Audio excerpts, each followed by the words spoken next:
So ayun na nga, magluluto na aking anak ng adobong manok. Tapos ayun, nilagay niya na yung mantika, nilagay niya na.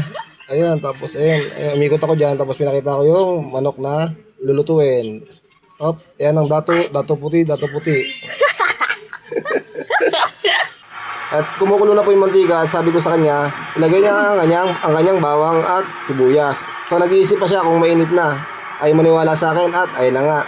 Ilalagay na ang bawang garlic. Sa Espanyol, wangba. Ayan, nilagay na, op. Hinalo-halo niya pa, op. Shake, bara, shake. At hinalo, op. Nag-iisip siya kung ilalagay na ba ang sibuyas. At inilagay niya na nga ang sibuyas.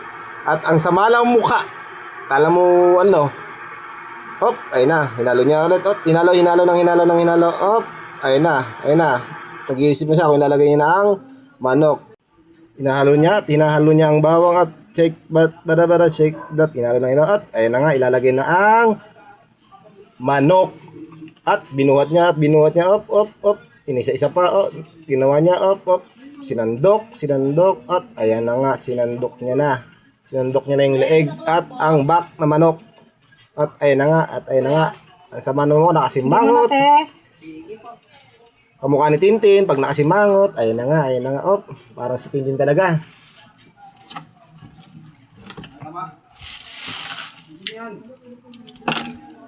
At yan, hinalo niya po yan. Hinalo, op. Teka lang, ano ba ang gagawin niya? Op, hinalo, op. Hinalo, shake that, bara, shake that. At ayun na nga, op. Hinalo niya pa ng hinalo, op. Hinalo na insan yan. At hinalo, op. Ang tulis ng baba, parang si Tintin. Ayan at hinalo na insan na yan. Op, nagtanong. Op, lalagyan niya na ang dato puti. At ayun na nga, op. Unti-unti niyang nilalagay ang dato puti, op. Nilagay niya ng alikabok, op. Nilagay niya ng alikabok, op. At ayun na nga, op. Hinalo na insan na yan. Op. Shake, op. Nabelo, op. Hinalo yan. Op, At ayun na nga.